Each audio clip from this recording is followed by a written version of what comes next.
When browsing through this platform, you're going to notice that monitor videos tend to fall into two categories. One is a product that hasn't come out yet and honestly has specs that most of us won't be able to afford. And the other is a monitor that we just can't afford that's been overbuilt. Today's video is a little bit different. Today, I sought out a gaming monitor that would be budget friendly and actually very good. On paper, everything looks amazing about this thing. And that is this. The MSI G2712 rolls right off the tongue. This 27-inch monitor is at 1080p, 170 hertz. And from what I can tell, with its IPS panel, might actually be really good.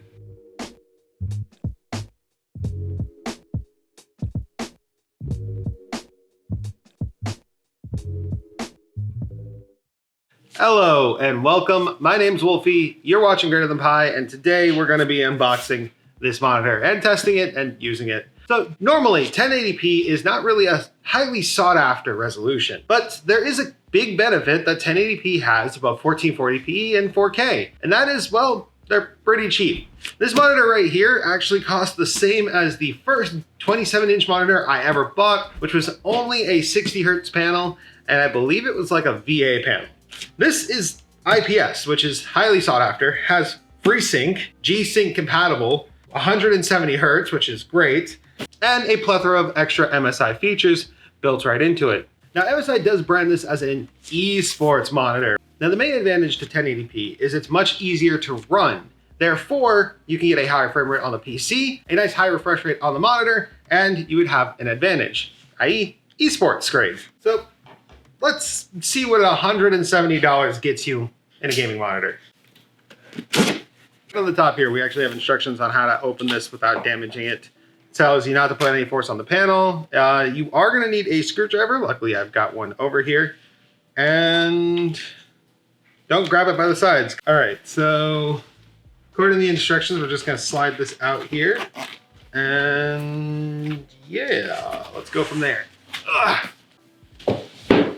All right, so here's everything we got in the box. We've got a DisplayPort cable, instructions plus screws, so we're gonna need those, power brick, something that's probably to building the stand, power cable, and of course, our stand pieces. Okay, so we do not have any form of height adjust, but we do have tilt. Does not come with anything to hide cables or anything really. No cable routing. Pretty straightforward, just stand. On the back here, we've got two HDMIs, a DisplayPort, headphone out, and a Kensington lock. We also have our power nipple thing back here, and what looks to be some plastic covering up some RGB, but there's no way to connect to your PC, so I highly doubt that. They probably use the same molding for both versions, an RGB and a non-RGB version.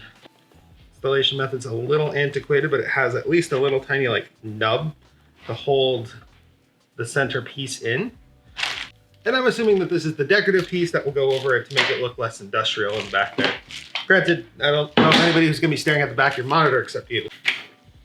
Yeah, but I got it. Okay, and then we just do that. And we can just simply remove this. And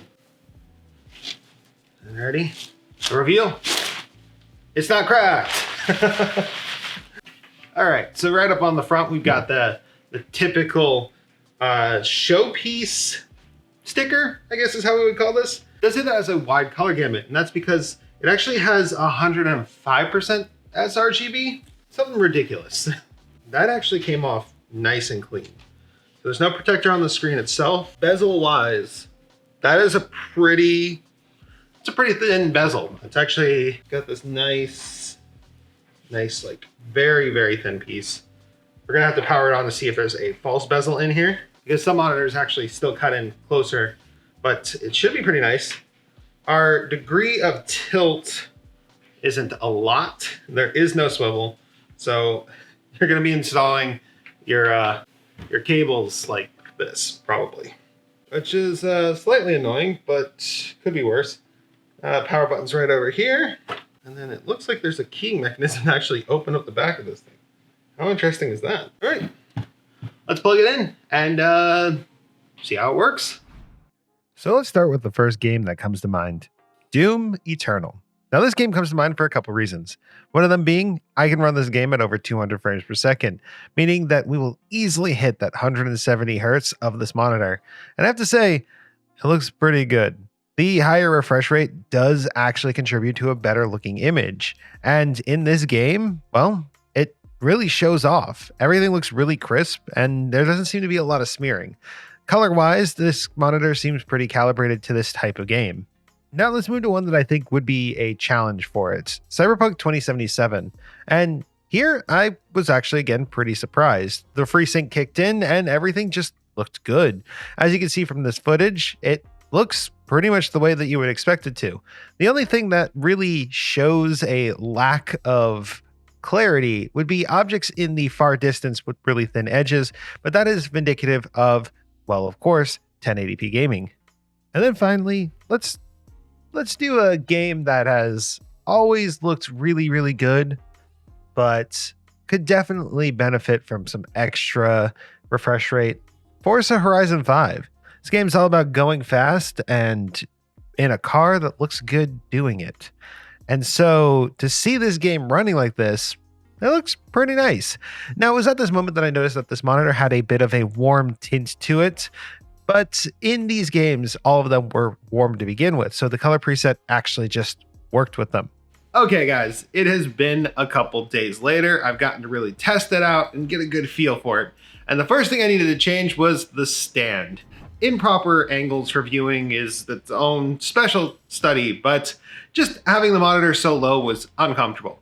Now, fortunately, because this is a VESA compatible monitor, it's VESA 100 certified, which means that it just essentially has these mounting points in the back of it that will allow it to work interchangeably with multiple different types of stands and arms.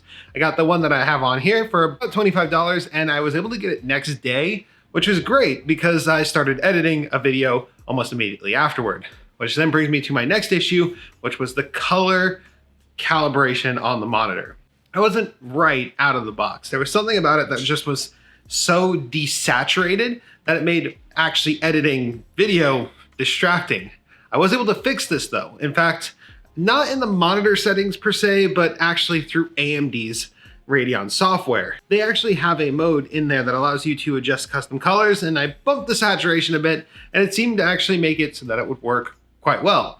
As an IPS monitor, its color reproduction should be better than what it is, so this might just be a deliberate choice on the side of MSI to boost specific gaming colors. Both of these were really easy hurdles to overcome, and now that they've been overcome, they're actually kind of just footnotes, as the rest of the monitor is great. The 170 hertz refresh rate feels amazing, and the fact that it's at 1080p makes it so that hitting that 170 frames per second that would be needed to drive that is actually really easy to do.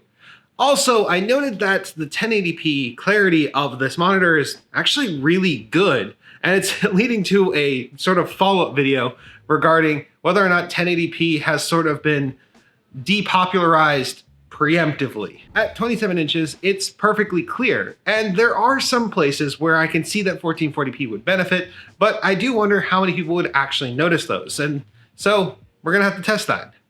The DAC on the actual monitor itself, I know this is not something that most people would talk about, it's actually really, really strong. Right now, I'm running it at about 20% volume coming out of the HDMI into the monitor itself and then to my speakers, because it's just that good.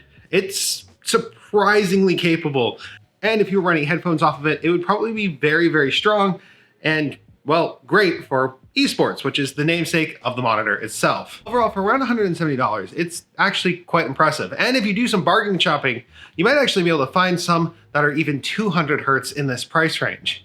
So in a way, it was actually really cool to take a step back to the sub $200 monitor classes and see what's going on there, because currently there's a lot to be had in that price range. Though it probably will not be living on my desk for very long, as the next monitor that we are going to be testing will be arriving soon. But that's where I'm going to end today, guys. Thank you so much for watching. If you enjoyed watching this video, you can leave it a like, maybe comment, subscribe. If you want to, you can check out down below. You can give us a super thanks. You can leave a super comment, or you can even check out our merch, as always, to support the channels. Thank you again. Wolfie, out.